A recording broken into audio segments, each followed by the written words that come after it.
Friends, एक बार मैं फिर आपका अपने YouTube channel LIC our safety पर स्वागत करता हूं। आज हम बात करेंगे कि किस तरह से आपकी पॉलिसी जब LIC से लेते हैं तो उसमें एजेंट्स का कॉन्फिडेंशियल रिपोर्ट होता है, जिसे हम मोरल हैज़ार्ड रिपोर्ट भी कहते हैं। उसको एजेंट आपके फॉर्म के साथ लगाता है। ये क्या फॉर्म होता है, किस किस तरह से भरा जाता है, इसके बारे में बात करेंगे। तो आइए देखते हैं। जैसा कि ऊपर देखिए आप लिखा हुआ है यहाँ पे एजेंट्स रिपोर्ट। तो एजेंट्स रिपोर्ट, ठीक है।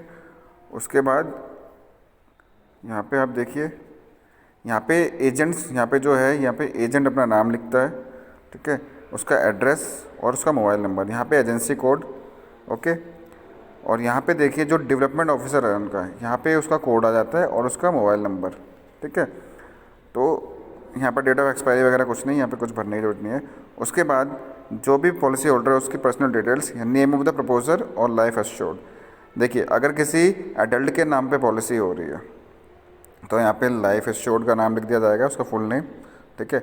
या अगर किसी प्रपोजर के नाम पे हो रही है, मान लीजिए किसी बच्चे के नाम पे पॉलिसी हो रही है, तो लाइफ एश्योर्ड इसमें बच्चा हो जाता है और उसके आगे हम लिख देंगे लाइफ एश्योर्ड और स्लैश करके प्रपोजर का नाम लिख करके उसके आगे लिख देंगे proposer, okay. Age of the proposer and life assured, अगर सिर्फ और सिर्फ एडल्ट के नाम पे पॉलिसी हो रही है, किसी बच्चे के नाम पे नहीं हो रही है, तो लाइफ एश्योर्ड का जो भी करंट, जब ये प्रपोजल या पॉलिसी ले रहा है तो उसकी एज जो भी है यहाँ पे भर देंगे, ठीक है। और अगर बच्चे के नाम पे पॉलिसी हो रही है तो लाइफ एश्योर्ड के साथ साथ, बच्चे के साथ साथ जो प्रपोजर है, यानी पिता है चाहे माता है, जो भी प्रपोजर है, जो बच्चे के लिए पॉलिसी ले रहा है, उन दोनों की एज आएगी, बच्चे की भी आएगी, प्रपोजर की भी आएगी, ठीक है। उसके बाद प्लान एंड टर्न सी में, तो जो भी प्लान उन्होंने चुना है वो प्लान यहाँ पर डाल दिया जाएगा और कितने साल की पॉलिसी है ये डाल दिया जाएगा यहाँ पे, कि कितने साल की, जो भी प्लान चुना है, जो भी प्लान पॉलिसी चुनी है वो लिखा जाएगा और प्लान चुना जाएगा। उसके बाद सम एश्योर्ड, यहाँ पे कितने लाख की पॉलिसी ली है उन्होंने वो भरा जाएगा। सम एश्योर्ड में 5 लाख, 10 लाख, जितने भी लाख की पॉलिसी है वो यहाँ पे लिख दिया जाएगा अमाउंट, ठीक है। Whether the terms and condition of the propose plan have been explain to the, ये यहाँ पे पूछ रहा है कि क्या जो पॉलिसी होल्डर जो पॉलिसी ले रहा है उसको सारी कंडीशंस बता दी गई है। तो यहाँ पे आप यहाँ पे लिख देंगे यस, ठीक है, यहाँ पे यस लिख देंगे। उसके बाद जो प्लान, जो पॉलिसी, जो प्लान जो क्लाइंट ले रहा है वो उसके ऑब्जेक्टिव्स, जो भी उसके फ्यूचर के गोल्स है, उसको मीट करते हैं या नहीं करते, तो आप यहाँ पे भी लिख देंगे यस, ओके। यहाँ पे यस लिखेंगे। फिर हैव यू प्रोवाइडेड, यहाँ पे भी आपको क्या लिखना है, यस। तो हमने बेनिफिट इलस्ट्रेशन, यानी जो प्लान का डिटेल्स है वो प्रोवाइड करा दी है। अब बात करते हैं अगेन हाउ लॉन्ग, सेकंड जो पार्ट है, information about the proposer life assured. How long do you know the proposer, कब से आप लाइफ एश्योर्ड या प्रपोजर को जानते हो, तो यहाँ पे आप उसको लिखेंगे कि कितने साल से आप उसको जानते हैं, ठीक है। उसके बाद आर यू रिलेटेड टू, अगर आप उसके भाई बहन या सगे ब्लड रिलेशन में आते हो तो आप लिख सकते हैं, और अगर ब्लड रिलेशन में नहीं है तो आप यहाँ नो लिख देंगे, ठीक है, क्लियर है। उसके बाद बात करते हैं, उसके बाद आपका ये थर्ड जो ऑप्शन है, what is the education qualification of proposer और लाइफ एश्योर्ड। यहाँ पे एजुकेशन क्वालिफिकेशन लिखनी है आपको, उनकी जो भी उनकी क्वालिफिकेशन है। If the proposer life assured is FN, अगर वो ओवरसीज सिटीजन ऑफ इंडिया है या NRI वगैरह है तो आपको यहाँ लिखना है, ठीक है। Whether proposal life, E option में देखिए कोई पॉलिटिकली एक्सपोज पर्सन तो नहीं है, तो यहाँ पे अगर वो पॉलिटिकली एक्सपोज पर्सन है, पॉलिटिक्स वगैरह का कोई लीडर है, कुछ भी MLA वगैरह है, तो आप यहाँ लिख सकते हो, अदरवाइज यहाँ पे नो लिख देंगे आप साफ साफ, ठीक है। आगे है F ऑप्शन में, are you satisfied that the proposal life assured is not connected with any terrorist. यहाँ पे अब क्या आप सेटिस्फाई हैं कि जो प्रपोजर है लाइफ एश्योर्ड है वो किसी टेररिस्ट सर्विस से कनेक्टेड नहीं है, तो आप यहाँ पे यस लिख के नन लिख देंगे कि हाँ मैं सेटिस्फाई हूँ और किसी भी इस तरह से की व्यवस्था में वो लिप्त नहीं है, ओके। फिर आगे की बात करते हैं। आगे जो है, जो अगला ऑप्शन है, whether KYC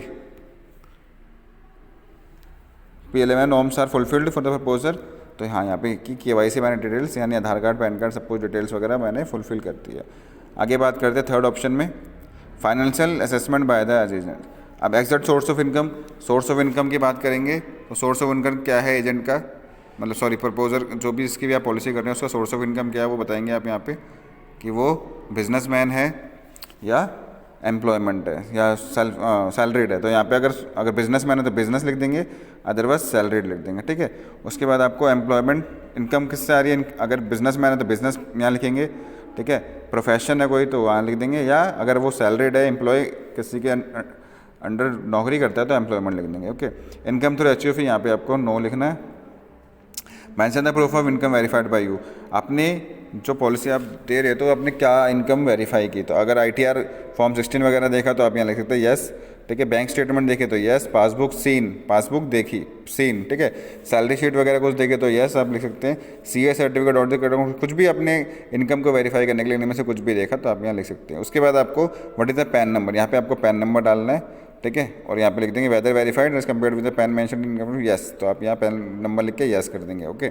are you personally satisfied with the financial standing of the, क्या आप जो पॉलिसी लेने वाला जो व्यक्ति है उसकी फाइनेंशियल पावर से, मतलब फाइनेंशियली जो वो स्ट्रॉन्ग है या नहीं है, वो पॉलिसी के प्रीमियम भर सकता है या नहीं, तो आप यहाँ लिखेंगे यस, ओके। यहाँ यस लिख देंगे लास्ट में, ओके। बात करते हैं आगे प्रीवियस इंश्योरेंस डिटेल्स। अगर कोई पहले की उसकी पॉलिसी है जो लैप्स हो गई है तो आप यहाँ पे इस यस और नो उसका लिख सकते हैं। अगर लैप्स हो गई तो यस और नहीं तो नो, उसका पॉलिसी नंबर लिख देंगे। आर यू अवेयर, कोई ऐसी कोई और पॉलिसी जो डिक्लाइन कर दी गई हो, ब्रांच के द्वारा मना कर दी गई हो, एक्सेप्ट करी गई हो कुछ एक्स्ट्रा प्रीमियम वगैरह लेकर के, या कुछ कंडीशंस पे अगर एक्सेप्ट की गई है तो आप यहाँ पे लिख सकते हो यस और नो, ओके। आगे चलते हैं, ठीक है।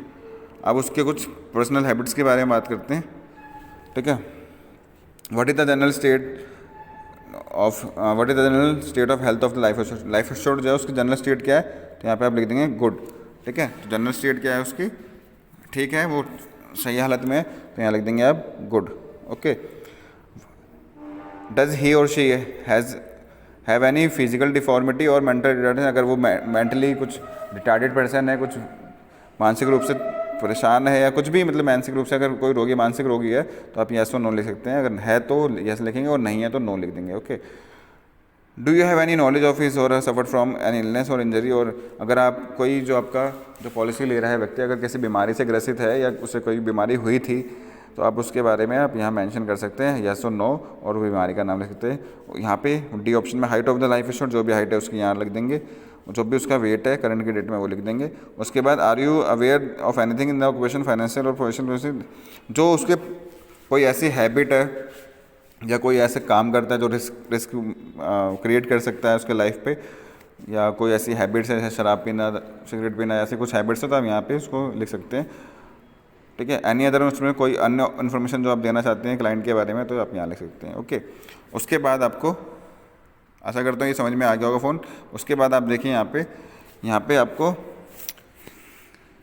एजेंट प्लेस लिखेगा जहाँ पे भी वो बढ़ रहा है, नई दिल्ली है तो नई दिल्ली, मुंबई, जो भी प्लेस है जहाँ पे भी वो एजेंट है वो उस प्लेस का नाम लिखेंगे।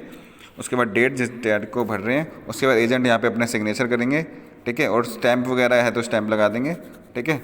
उसके बाद ये डेवलपमेंट ऑफिसर भरेगा, अगर यहाँ पर डेट डाल देगा, name of the development officer यहाँ पे आ जाएगा। उसके बाद डेवलपमेंट ऑफिसर अपने सिग्नेचर कर देगा और इस तरह से फॉर्म भर करके ये लगा दिया जाता है आपके फॉर्म नंबर 300 या 360 के साथ, ओके।